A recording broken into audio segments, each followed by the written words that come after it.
oblast se zelo močno veze ekonomska moč in deloma, kot veste, se veže tudi pravzaprav prestiž in pa kulturna moč, če je bolj na široko temu rečemo. In pride pravzaprav do neke spustitve. Razred je dosti homogen, on pravi, vse v Afriki zelo pogosto razcepljen ta razred po etnični liniji. Pri nas je pravzaprav demokracija razcepljen po drugih linijah, vendar pa bi morda v socializmu neko podobno grozdje lahko opaziti. Pravzaprav se ravno tako okrog tega politično dominantnega dela prebivalstva grozdijo pravzaprav še drugi deli prebivalstva, ki imajo odločilne vzvode moči. No, tudi bi na beseda samo rekel pravzaprav o tem, kar je bilo posebej omenjeno, mislim, da je treba o tem veliko govoriti, o intelektualni eliti, kakorkoli kulturni eliti, kakorkoli rečemo. Tudi kulturna elita pravzaprav se mi v socializmu ni izvzeta iz tega, ki se pravzaprav skuša tako ali drugače preključiti temu državnemu razredu. Ne spet vsa pazite, ampak en dobršen del se mi zdi, se skuša pridružiti en drug del, ki ima drugačne, če zdaj govorimo položaj na trgu, se bolj skuša pravzaprav komercialno usmeriti, to je pomembno zadeva. Ampak znotraj se mi zdi, te večino bi rekli, kulturne elite imamo zelo jasno razcep, potem pravzaprav na tiste, ki svojo moč črpajo iz navezave na politično oblast, in pa na drugi strani tiste, ki pravzaprav skušajo svoje strokovno znanje komercializirati in tu najti svoje vire moči. Tako da se mi zdi treba biti dosti, da analiziramo posamezne dele, če hoče dominantnega razreda, dosti je treba biti pravzaprav kritični do pravno tega intelektualnega dela razreda, pa kulturnega dela dominantnega razreda v postsocialističnih družbah. S tem bi jaz končal, pa bom še kasneje. Morda preden postavim svoje naslednje vprašanje, bi pa že izval eno ure na krog publiko, če se bi kdo že vključil. Prosim.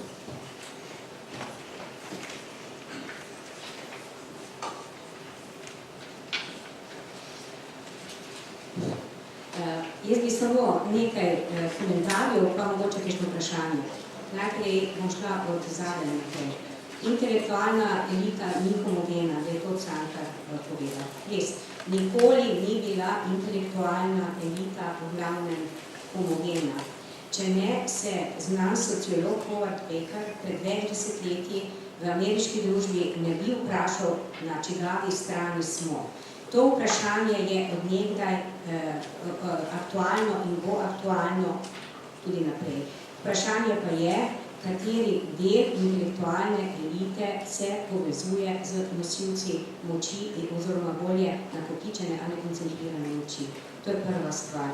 Druga stvar, problem to, kar je kolega Bernet opozoril, na razporeditev moči in virov. Viri so zgodovinsko spremenljivi, so zelo različni in tako naprej. Važno je, da prihaja do koncentracije obvladovanja virov, ki omogočajo asimetrično pridobivanje omejenih, opozarjam, omejenih dobrin.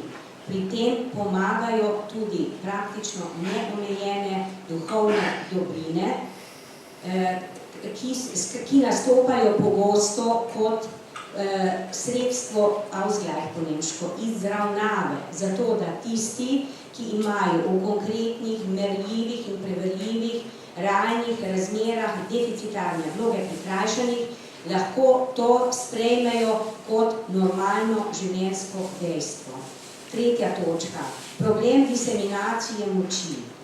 Saint-Simon, mimogrede, ker smo sociologi, je prav, da se malo opremo na sociološko dediščino. Morda se še kdo spomne, je poslal zelo lepo, galantno pismo industrialcem in jim je postavil rok, v katerem naj mu odgovorijo, kako bodo oni svojo veliko moč in bogatstvo razporedili drugače ali diseminirali. Ne? Nobenega odgovora ni dobil. Zakaj? Zaradi tega, ker tisti, ki ima take položaje, da obvladuje, ima vsa sredstva, da te položaje tudi zavaruje. In to priča zgodovinska evolucija. Potem, naslednjič. Zdi se mi, da je kolega Kramberger nekoliko preveč poudaril tako imenovano prekocuško ali razdiralno, preko čuštvo so pred 110-120 leti očitali zagovorniki reda, takratni družbi reda v imenu cesarja in Boga in tako naprej, tistim, ki so se borili za prve socialne pravice in ekonomske pravice delavcev. Skratka, opozorila bi na to, da, kar se je velikokrat dogajalo, da so se razredi avtomatično pripisovali oziroma povezovali s to nasilniško vlogo, na drugi in kakor da so razredi, torej nujno samo povezani z nasiljem, ampak to nasilje naj bi prihajalo samo od podrejenih razredov, oziroma od tistih, ki so bili nemočni. Dejstvo pa je, da tisto nasilje, ki je vpleteno v temeljne strukturne določilnice vsakdanjega življenja, povsod in na vseh ravneh, ne nastopa kot nasilje, ampak nastopa pogosto tudi s pomočjo znanosti kot naravno dejstvo. Naturalizacija prikritega nasilja je bila v veliki meri tudi sestavina sociološkega razlaganja od začetka naprej. In mimogrede, sociologi, kot je Mills ali pa Gullner, ali pa še nekateri drugi, niso bili ravno spoštovani v sociološki skupnosti, sploh pa ne pogosto v slovenski sociološki skupnosti. No, potem še ena malenkost, samo še ena malenkost, rada bi upozorila na to, da kar naprej poslušam že dolgo časa, nismo tega, nismo onega, nismo tretjega. Jaz se ne počutim sestavina tega mijevstva. In mi gre mijevstvo silno na živce, zaradi tega, ker mijevstvo je spet ena oblika prelaganja ene zelo skoncentrirane odgovornosti na vse.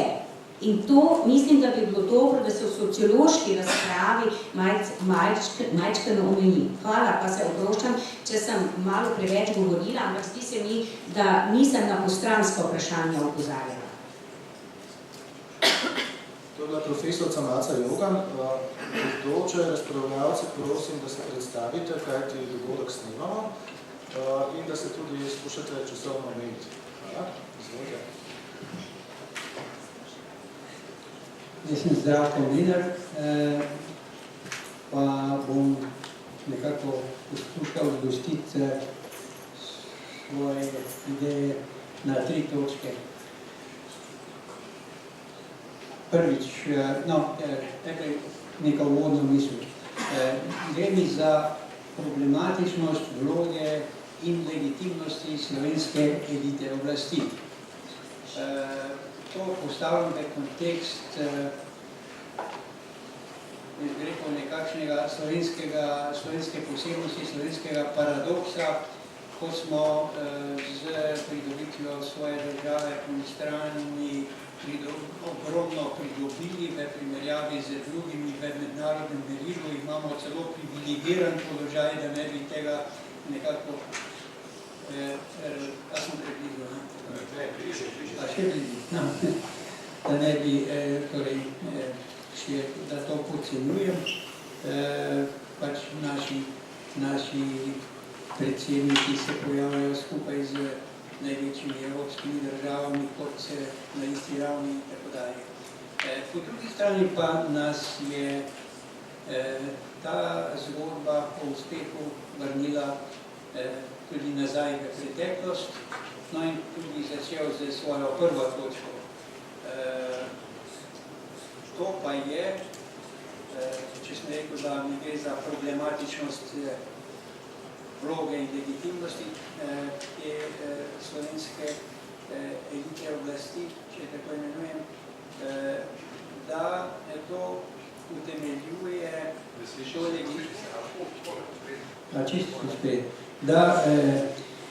da utemeljuje svojo legitimnost na podlagi vestfalskega modela teritorijalno izključujoče suverene države. Torej modela, ki je vsaj v današnji Evropi zastarel, preživel, neuporaben in družbeno, razvojno ne nudi programskih izhodišč za prihodnost.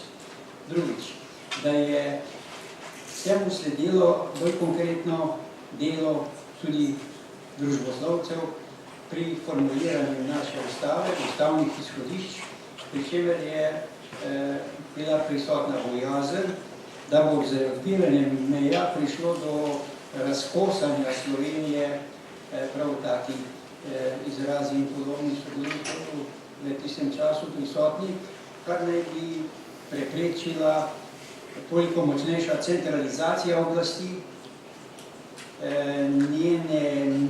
njena nevezanost na bazo, to pa seveda implicitno pomeni lahko tudi neodgovornost, kar je vodilo do odtujevanja strankarskih central. Toda takšna ustavna določila so formulirali prav družboslovci, naši kolegi, recimo, ki danes najbolj nekaj ostro kritizirajo to strankarsko odtujenost, odtujeno politično elito, torej smo že nekako po Mertenu nepredvidene posledice določene odločitve, obenem pa je tu slovenski deficit demokracije. Poskusite, prosim, skleniti. Ja, bom zaključil.